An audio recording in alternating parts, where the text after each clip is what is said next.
Bonjour Régis Le Sommier, bienvenue sur Radio Courtoisie. Bonjour Nicolas. Euh, Régis, donc je pense que l'actualité internationale est particulièrement riche. Peut-être pourrions-nous débuter aujourd'hui avec le Proche-Orient, avant de revenir peut-être éventuellement sur ce qui se passe en Russie. Peut-être évoquer aussi ensemble, parce que on avait parlé de vos expériences Ukraine, Proche-Orient, mais aussi de correspondants pendant de très nombreuses années aux États-Unis. Vous avez suivi même d'ailleurs, et vous avez pu interroger des présidents américains. Donc évidemment, votre expertise sur la campagne actuelle qui se déroule entre Trump et Harris nous intéresse aussi au Ouais. premier chef. Peut-être commencer par la situation au Proche-Orient. On disait en introduction qu'on avait eu l'impression de vivre un épisode de Black Mirror, pratiquement, avec ces explosions de Simultané. bips simultanées, de talkie-walkie. Il y a une montée des tensions. Est-ce que aujourd'hui la guerre, finalement, entre Israël et Hezbollah est devenue inéluctable?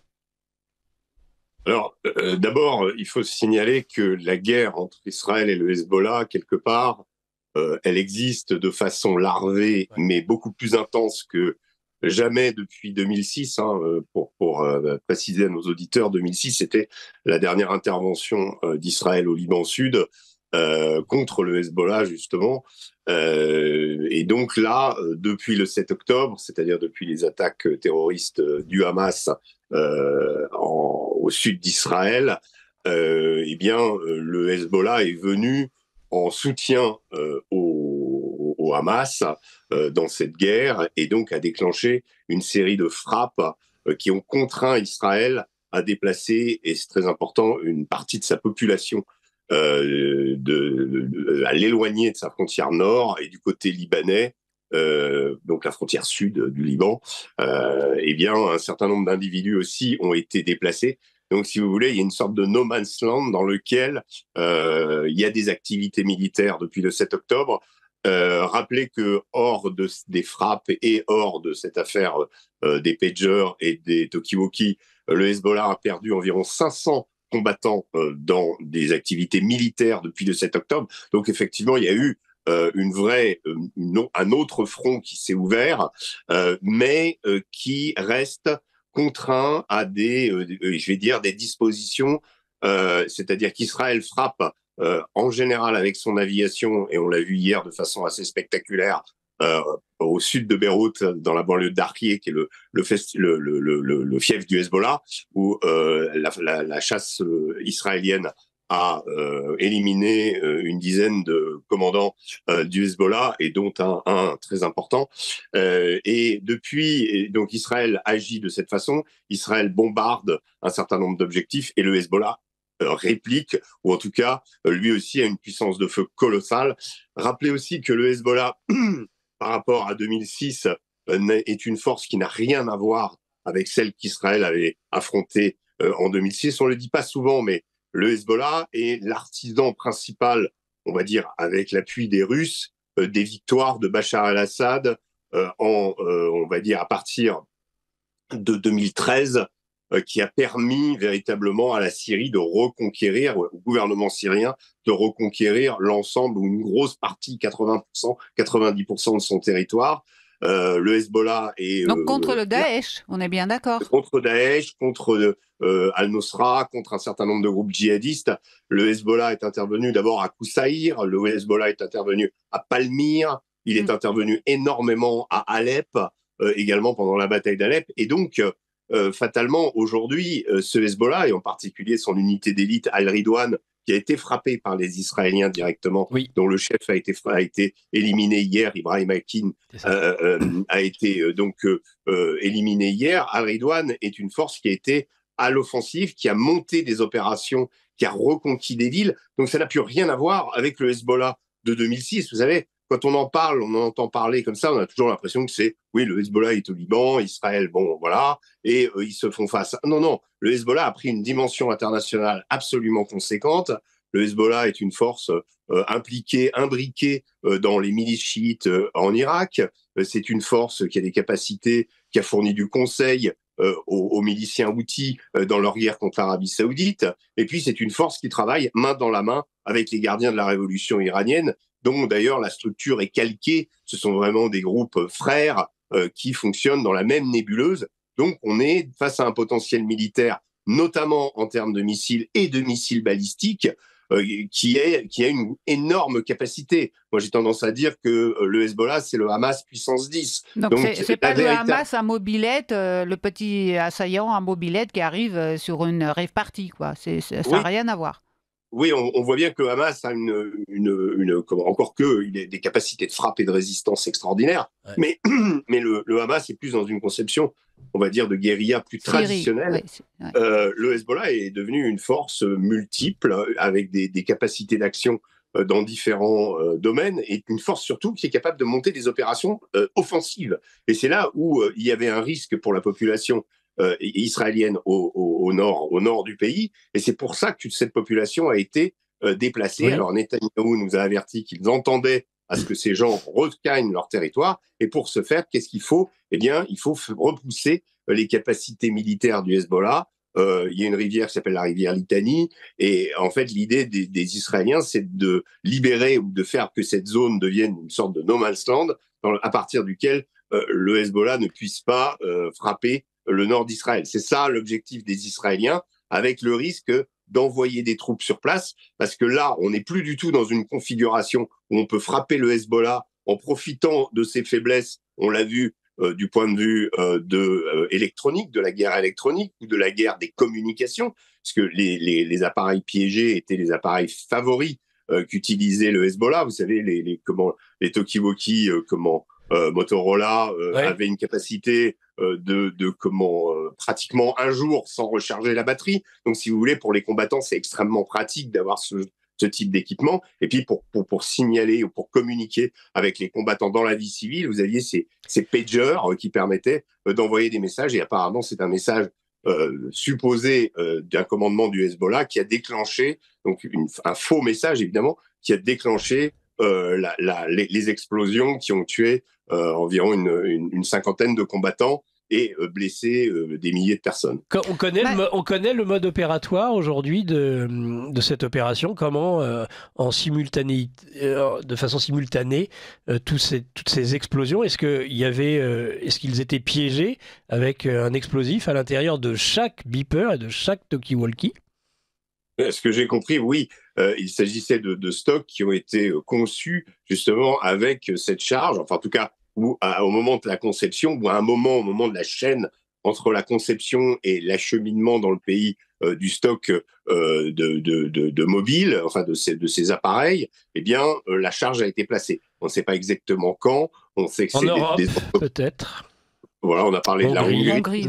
Mais voilà, Régis, j'ai une information comme quoi, vous voyez, l'hôpital américain de Beyrouth, les médecins utilisaient ces beepers. Et ils ont été retirés aux médecins à 2-3 jours de l'attaque. Sans raison, enfin, on leur a dit, ça va être remplacé. Donc, ça veut dire que ces médecins-là, qui ne sont pas des combattants des Hezbollah, étaient en possession de beepers qui pouvaient être piégés par cette attaque. Donc, ça veut dire aussi que dans le lot de gens qui sont blessés ou morts, il n'y a pas que les combattants des Hezbollah.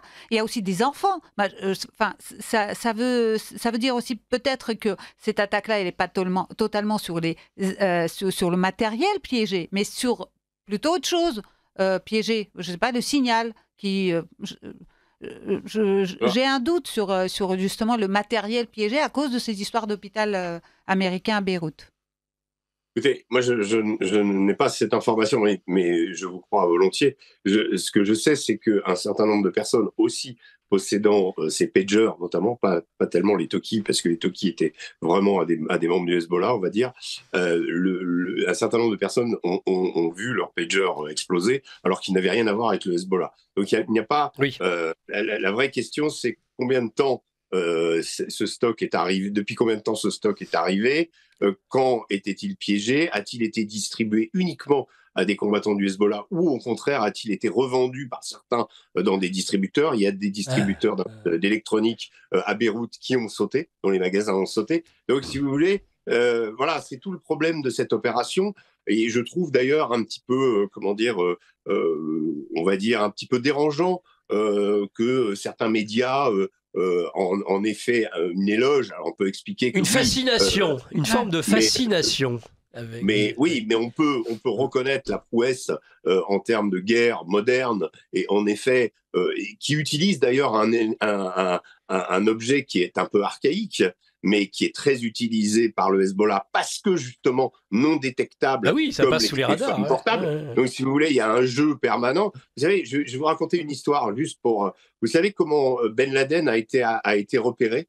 Ben Laden, pendant 10 ans, a fait une cavale après Tora Bora. Il a été éliminé en 2001. Il a été éliminé en mai 2011. Il évitait, en tout cas, il évitait les téléphones portables, satellitaires et autres, je suppose, pour éviter d'être repéré.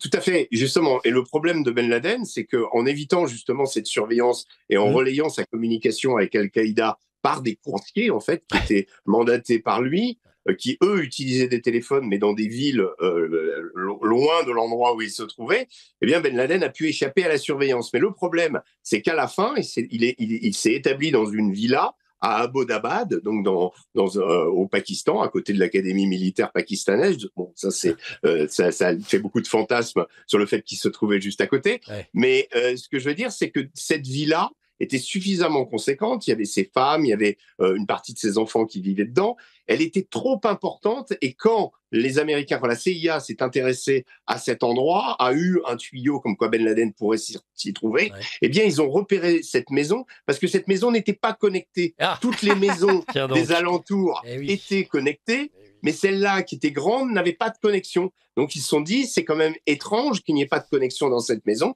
Et c'est ce qui a attiré la suspicion. Donc, vous voyez, l'absence de communication, l'absence de connexion au monde digital dans lequel nous nous trouvons peut aussi être un indice qui indique votre identité. Voilà. C'est en creux, voilà. C'est en creux qu'ils s'en sont rendus compte et non en plein.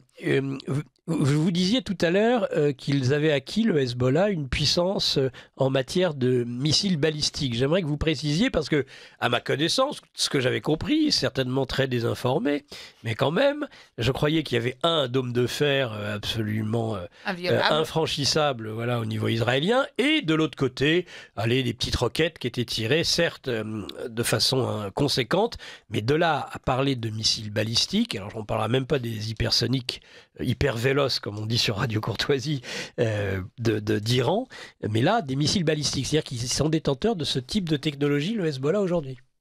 Oui, absolument. Comme j'expliquais tout à l'heure, la connexion entre le Hezbollah et le IRGC, les gardiens de la révolution iranienne, est totale. C'est des deux groupes qui travaillent main dans la main, qui ont d'ailleurs la même configuration pour ce qui est de la frappe d'hier et de l'élimination d'Ibrahim Akil. On est dans ce qu'on appelle Al-Ridwan. Al-Ridwan, c'est l'unité d'élite du Hezbollah. L'unité d'élite du Hezbollah, comme les gardiens de la révolution en Iran, c'est une unité qui possède ses casernes propres, possède son matériel, qui est une sorte d'État dans l'État du Hezbollah. Vous voyez ? Donc, ils ont tout à fait la même configuration. Et au-delà de ça, ils ont évidemment la main sur l'opération des missiles et leur fabrication. D'ailleurs, ils en ont énormément. Ils ont beaucoup accentué, comme les gardiens de la révolution iranienne, la fabrication de ces missiles. Et ces missiles, ils se trouvent où? Ils se trouvent tout simplement au cœur des montagnes. Vous savez, le Liban comme l'Iran sont dotés de chaînes de montagnes très impressionnantes dans lesquelles le Hezbollah a creusé des cavités, a creusé des kilomètres de tunnels. C'est des spécialistes du tunnel. Vous savez, on parle du Hamas, on parle des tunnels, mais le Hezbollah, c'est 30 mètres en dessous. D'ailleurs, au Liban Sud, c'est aussi un problème pour l'armée israélienne si elle veut y retourner, c'est que le Hezbollah possède des tunnels, des réseaux de tunnels absolument gigantesques, encore plus importants que ceux du Hamas. Donc, c'est eux qui ont tout inventé là-dedans, c'est eux qui ont inventé la guérilla moderne, c'est eux qui ont inventé les IED, vous savez, ces bombes qu'on met sous les routes et puis le véhicule passe et il explose. Sans qu'une charge détonée à distance. Ça, c'est le Hezbollah qui a inventé ça au moment de la présence de l'armée israélienne du Liban Sud, et l'armée israélienne a fini par se retirer du Liban Sud, ce qui a été consacré comme une victoire du Hezbollah et qui a fait sa légende au-delà même de la simple communauté monde chiite, dans le monde sunnite.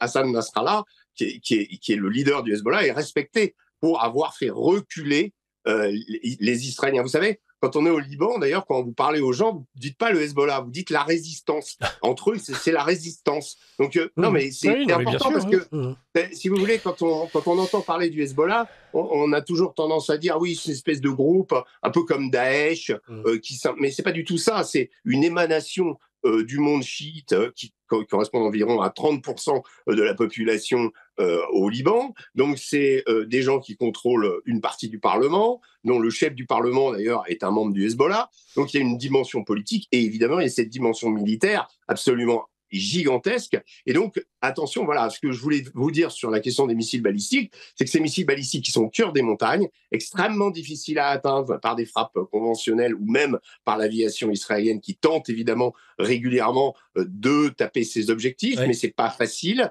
Après, il y a toute une batterie de missiles, mais on est très loin des vieux Katyusha, on est très loin de ce type de missiles qui étaient utilisés autrefois. Même des Là, Scud. on est arrivé face à des gens, et pour citer un responsable iranien récemment, il disait à un journaliste américain, on fabrique des missiles comme vous fabriquez des cigarettes. Sous-entendu, on en a des centaines de milliers, et c'est la vérité. Regardez, là aussi, pourquoi il y a une hésitation de la part d'Israël aussi à aller au-delà, c'est que l'Iran c'est une nation d'ingénieurs, l'Iran. Oui. Ce n'est pas des gens à qui il faut prendre à la légère. On l'a bien vu avec la guerre en Ukraine.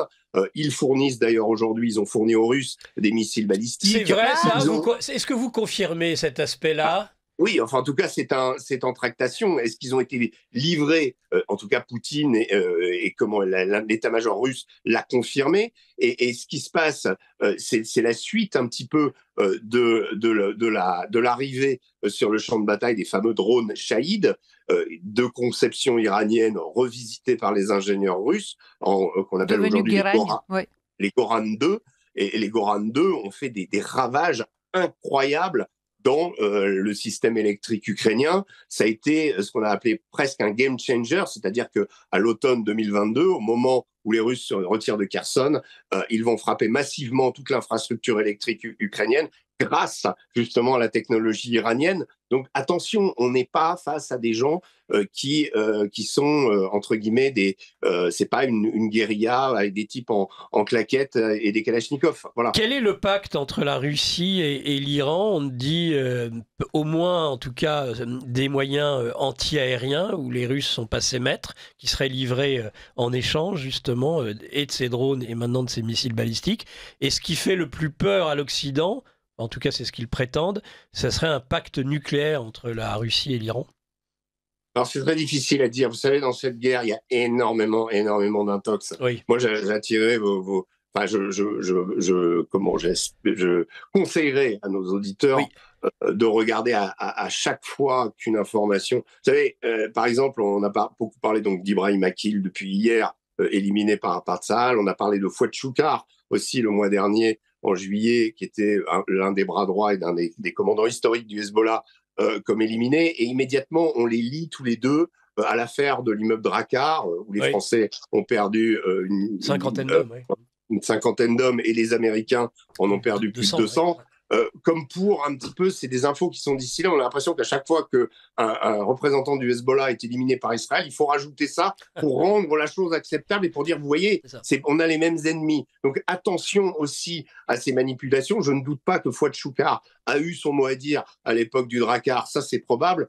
Ibrahim Akil, je n'en sais rien. Et voilà. Et donc, être très prudent sur l'interprétation. Là, effectivement, de dire que la Russie va permettre à l'Iran d'obtenir l'arme atomique, c'est peut-être vrai, mais c'est peut-être aussi de la propagande pour dire attention, il faudrait peut-être attaquer l'Iran. Et on sait qu'il y a des gens qui ont envie d'attaquer l'Iran. Donc, il faut vraiment être très prudent entre les rumeurs, les possibilités, les interprétations. Et puis, vous savez, il y a des gens qui font des interprétations parce que ce sont des experts et qui s'interrogent sur ce qui peut se passer. Puis, vous avez aussi parmi ces experts des gens qui ne sont pas tout à fait des experts, qui sont payés par d'autres et qui ont une narration à imposer et qui vont vous expliquer ce qui va se passer. Alors, attention, prenons toujours du recul. C'est toujours difficile de savoir qui fait quoi. C'est toujours difficile de savoir quelles ont été, selon toute vraisemblance, quel a été le résultat des frappes, etc. Tout ça, c'est à mettre entre parenthèses pour prendre plusieurs sources de plusieurs camps. Si le Hezbollah dit oui, nous avons perdu un leader, c'est clair, bon, ils l'admettent. Maintenant, oui, des dizaines ont été tués, etc. Ça, c'est toujours une rhétorique inflammatoire au Moyen-Orient. On l'entend régulièrement. Les frappes de même qu'en retour, quand le Hezbollah a perdu Fouad Choukar, il y a eu une riposte à Beyrouth. C'était comment les Israéliens ont payé. Bon, en réalité, beaucoup de ces missiles ont été interceptés par le dôme qui protège Israël et peu sont arrivés sur leur cible. Donc la vraie question, elle est là. Attention, il y a toujours la posture et surtout les notions de victoire, par exemple, les notions de défaite ne sont pas les mêmes que chez nous. Au Moyen-Orient, la notion de victoire, par exemple, quand on dit le Hezbollah a vaincu l'armée israélienne au Liban Sud, c'est pas vrai. L'armée israélienne s'est retirée du Liban Sud et le Hezbollah en a fait une victoire. Mais bien souvent, pour ces groupes armés, une victoire contre un ennemi supérieur, qui est évidemment l'armée israélienne, c'est simplement résister. Résister, c'est une victoire. Donner son sang, c'est une victoire. Il y a aussi la notion de martyr qui est omniprésente, c'est-à-dire que on accepte le martyr de Dieu. C'est pas nous qui nous sacrifions, c'est Dieu qui accepte que nous nous sacrifions. Donc attention à ces notions qui surplacent la perte d'un combattant, c'est une gloire aussi. Alors évidemment, au niveau opérationnel, c'est problématique, ça peut être problématique, surtout si le type a des compétences. Mais ce qu'on remarque, c'est que le Hezbollah, qui est aussi un groupe djihadiste dans sa façon de fonctionner, dans son rapport aux religieux, eh bien, fonctionne aussi comme les autres groupes djihadistes, c'est-à-dire qu'un combattant peut être remplacé par un autre le lendemain et que l'éradication totale est bien souvent illusoire, et on le voit avec le Hamas aujourd'hui. L'objectif d'éradiquer le Hamas émis par Benjamin Netanyahou au soir du 7 octobre ne s'est toujours pas matérialisé. Beaucoup en Israël en sont conscients, y compris des cadres militaires qui l'ont mentionné. On n'éradique pas une idéologie, et ça, c'est un vrai problème pour la suite de cette guerre. Alerte Info. Géopolitique profonde prend sa place dans le paysage médiatique français. Bonsoir à tous, vous êtes sur Géopolitique profonde, la chaîne qui est là pour remplacer les médias subventionnés. On investit maintenant la rue et on veut vous entendre. Le gouvernement de M. Macron nous a obligés et nous a enfermés chez nous. Mais on a besoin de votre soutien. Alors cliquez sur le bouton j'aime pour nous soutenir.